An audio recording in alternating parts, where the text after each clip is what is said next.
अगर जो इतना बड़ा गुंडा है तो बुलडोजर चला देंगे।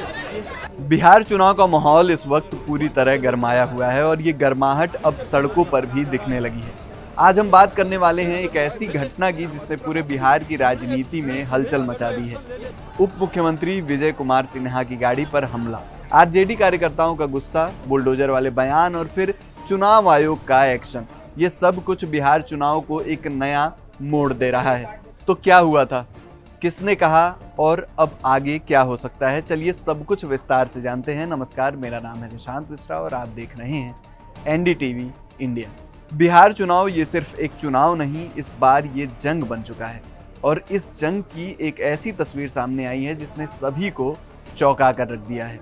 सोचिए, एक उप मुख्यमंत्री अपनी चुनावी रैली में हो और लोगों से मिल रहे हों और अचानक उनकी गाड़ी पर हमला हो जाए, गोबर फेंका जाए, पत्थर बरसाए जाएं और जमकर नारेबाजी हो। जी हाँ, बिहार के लखीसराय से कुछ ऐसी ही तस्वीर सामने आई है जहां से बीजेपी उम्मीदवार और बिहार के उप मुख्यमंत्री विजय कुमार सिन्हा चुनावी प्रचार कर रहे थे। वे लोगों से मिल रहे थे, बातचीत कर रहे थे और माहौल आम चुनावी सभा जैसा ही था। लेकिन तभी आरजेडी के समर्थक वहां पहुंच गए और फिर क्या हुआ, देखते ही देखते भीड़ उग्र हो गई। मुर्दाबाद के नारे लगने लगे और प्रदर्शनकारियों ने विजय सिन्हा की गाड़ी को चारों तरफ से घेर लिया। गुस्सा इस कदर बढ़ गया कि लोगों ने गाड़ी पर गोबर और पत्थर फेंकना शुरू कर दिया। आप सोच सकते हैं कि उप मुख्यमंत्री की सुरक्षा में ऐसी चूक और इतना जबरदस्त हमला। सुरक्षा बलों ने तुरंत हरकत में आते हुए विजय सिन्हा को गाड़ी के अंदर किया और काफिले को वहां से निकालने की कोशिश की, लेकिन भीड़ इतनी बड़ी थी कि उन्होंने काफिले को आगे बढ़ने ही नहीं दिया। पुलिस को काफी मशक्कत करनी पड़ी, तब जाकर किसी तरह भीड़ को हटाया जा सका और काफिला आगे बढ़ पाया। इस घटना के बाद विजय सिन्हा का गुस्सा सातवें आसमान पर था। भीड़ के तितर बितर होने पर उन्होंने जो बयान दिया वो हम आपको बताते हैं। उन्होंने सीधे सीधे आरजेडी पर हमला बोलते हुए कहा कि ये गुंडा आरजेडी का है और सत्ता में आ रही एनडीए अब इसके छाती पर बुलडोजर चलाएगी। अगर जो इतना बड़ा गुंडा है तो बुलडोजर चला देंगे। बुलडोजर चलेगा, ये शब्द आजकल राजनीति में बहुत तेजी से इस्तेमाल हो रहा है। विजय सिन्हा यहीं नहीं रुके, उन्होंने आगे कहा कि ये गुंडे सब प्रत्याशी को गांव में घूमने नहीं देंगे। आरजेडी के गुंडे पर बुलडोजर चलेगा, सत्ता में नहीं आए हैं तब से ये हाल है, तो सोचिए सत्ता में आ जाएंगे तो क्या हाल होगा। इतना ही नहीं, मामला इतना बढ़ गया कि विजय सिन्हा ने तुरंत एसपी को फोन मिलाया। उन्होंने एसपी से तुरंत फोर्स भेजने को कहा और चेतावनी दी कि अगर फोर्स नहीं आई तो वे धरने पर बैठ जाएंगे। उन्होंने एसपी को कमजोर बताते हुए कहा कि डिप्टी सीएम को गांव में नहीं जाने दे रहा है। इसी गांव में हुआ समूचा भीड़ आगे आ रही है, आप स्पेशल फोर्स भेजिए, हम यही धरना पर बैठेंगे। ये गुंडा राज को स्थापित प्रशासन, यहाँ का एसपी इतना कमजोर कायर है, आके बूथ पर कहता है कि शांतिपूर्ण, जब उम्मीदवार को उप मुख्यमंत्री को घुसने नहीं दे रहा है गाँव में, सारा गाड़ी पर पत्थर और गोबर फेंका है।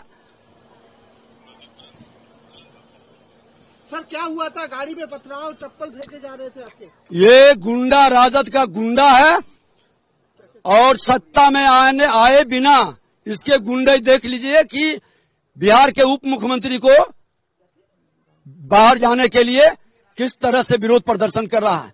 बूथ पर मेरे पोलिंग एजेंट को सुबह में ही 6:30 बजे लौटा दिया, धमकी देके वोटर को निकलने नहीं दे रहा है। गाड़ी पर पथराव किया है, पूरा देखिए गाड़ी घिनाया, गोबर उबर सब फेंका है, चप्पल फेंका है, जूता फेंका है। इस तरह के गुंडा राज, और यहाँ का एसपी इतना कायर कमजोर है, आके कहता कि शांतिपूर्ण मतदान हो रहा है। धिक्कार है इसे प्रशासन को। यहाँ पे क्या सेंट्रल फोर्स नहीं है? सेंट्रल फोर्स बूथ के अंदर दिया है, रोड पेट्रोलिंग में रहना चाहिए ना, पेट्रोलिंग पर गांव में निकलने नहीं देता है। और कल हमारे दलित के अति पिछड़े समाज के लोगों को ये लोग धमकी दिया, कोई भी घटना घटित होगा इसी गाँव में आके हम बैठेंगे, अनशन करेंगे। तो क्या अभी आपने एसपी से बात किया, क्या किया? एसपी कह रहा है कि हाँ हम देख रहे हैं। अभी क्या इलेक्शन कमीशन को भी इसका हम भेजेंगे, भेजो रे, हम कहे हैं भेजने के लिए। तो ये कौन सा गांव है, क्या? ये खुड़ियारी गांव है। खुल करके सुबह ही 6:30 बजे से मामला इतना गंभीर है, उसके बाद भी इतनी लापरवाही है प्रशासन की ओर से, धिक्कार है इसे। ये लोग जो है कौन है? ये कुल राजद के लोग हैं और राजद के भी शरीफ लोगों को नहीं, राजद के गुंडे लोग ये सब हैं। अब बात करते हैं सबसे महत्वपूर्ण पहलू की। चुनाव आयोग इस पूरे मामले पर एक्शन में आ गया है। उन्होंने साफ साफ कहा है कि चुनाव में हिंसा का कोई स्थान नहीं है और हिंसा करने वालों पर कड़ी कार्रवाई होगी। बिहार के डीजीपी को इस मामले में तुरंत एक्शन लेने के निर्देश दिए गए हैं। लेकिन सवाल ये है कि आरजेडी के कार्यकर्ता इतने भड़के हुए क्यों थे? क्या थी इसके पीछे की वजह? दरअसल इस घटना के कुछ देर पहले उप मुख्यमंत्री विजय कुमार सिन्हा ने एक बड़ा आरोप लगाया था। उन्होंने कहा था कि पहले चरण के मतदान के दौरान हलसी प्रखंड के बूथों पर आरजेडी कार्यकर्ता ने एक मतदान एजेंट को धमकाया है। उन्होंने एएनआई से बात करते हुए कहा कि मतदान तो लगभग शांतिपूर्ण रहा, लेकिन आरजेडी के कुछ सदस्यों में अभी भी बूथ कैप्चरिंग की मानसिकता है। उन्होंने कहा कि हर जगह मतदान सुचारू रूप से चल रहा है। हमें रिपोर्ट मिली है कि आरजेडी के लोगों ने हलसी प्रखंड के बूथों पर मतदान एजेंट को धमकाया।